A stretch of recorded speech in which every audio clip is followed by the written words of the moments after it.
जिस दिन झूठ की बुनियाद पर यह शादी होने जा रही थी, उसी दिन कफन से उठी एक सच्चाई ने सबका सच उजागर कर दिया। हवेली फिर से सजी थी। मंडप में मंत्रों की गूंज, फूलों की खुशबू और रिश्तेदारों की हलचल। लेकिन इन सबके बीच जो चीज सबसे ज्यादा मौजूद थी, वो था एक बहुत बड़ा झूठ। दादी और सोनी ये मान बैठी थीं कि रोली नहार के बच्चे की मां बनने वाली है। उन्हें लगता है कि अगर ये बात बाहर निकल गई तो पूरे परिवार की इज्जत मिट्टी में मिल जाएगी। इसलिए उन्होंने तय कर लिया, जल्द से जल्द नहार और रोली की शादी होनी ही चाहिए। लेकिन इस साजिश के बीच जो सबसे ज्यादा टूटा था, वो था नहार। रूही के जाने के बाद वो मानसिक रूप से पूरी तरह से बिखर चुका था। उसे होश ही नहीं था कि क्या सही है और क्या गलत। बस एक रोबोट की तरह दादी की हर बात मानता जा रहा था। उधर रोली अपने झूठ के जाल में फंसती जा रही थी। प्रेगनेंसी का नाटक, फर्जी रिपोर्ट्स, सब कुछ तैयार था। लेकिन जूही के शक ने उसकी नींदें उड़ा दी थी। जूही को यकीन था, कुछ तो गड़बड़ है।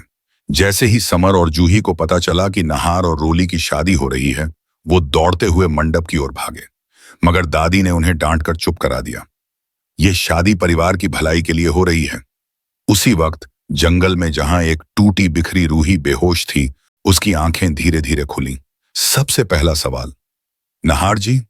रूही को सब याद आ गया। एक्सीडेंट, दर्द और वो साजिश जिसे किसी ने अंजाम दिया था। वो कांपते हुए उठती है और बिना किसी को बताए हवेली की ओर दौड़ पड़ती है। हवेली पहुंचते ही उसके कदम थम जाते हैं। अंदर से मंत्रों की आवाज़ें आवाजें आ रही थीं। फेरे शुरू हो चुके थे। वो कांपती हुई अंदर जाती है और जैसे ही उसकी नजर मंडप पर जाती है, रोली और नहार 7 फेरे ले रहे होते हैं। पूरा मंडप सन्न रह जाता है। नहार की आंखें जैसे खुल जाती हैं।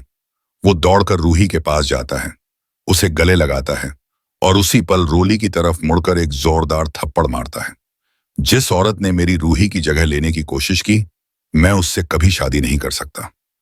नहार का ये गुस्सा सिर्फ आवाज में नहीं, उसकी आंखों में भी था। रोली फूट फूट कर रोती है, लेकिन अब किसी को उस पर भरोसा नहीं।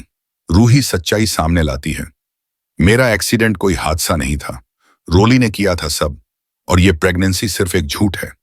जूही भी बोल पड़ती है, मैंने पहले ही सबको आगाह किया था, पर किसी ने मेरी बात नहीं सुनी। पुलिस को बुलाया जाता है। दादी, रोली और सोनी हाथ जोड़कर माफी मांगते हैं, मगर इंस्पेक्टर साफ कहता है, कानून खून का नहीं, जुर्म का हिसाब रखता है। हथकड़ी लगती है। तीनों हवेली से बाहर ले जाए जाते हैं। नहार रूही को गले लगाता है। अब सब ठीक है, तुम हो तो सब है। समर और जूही की भी आंखें भीग जाती हैं, क्योंकि अब उनके बीच की गलतफहमियां भी दूर हो चुकी होती हैं। एक बार फिर हवेली में सच्चाई की गूंज सुनाई देती है। झूठ का पर्दाफाश हो चुका होता है और इंसाफ सबके सामने खड़ा होता है।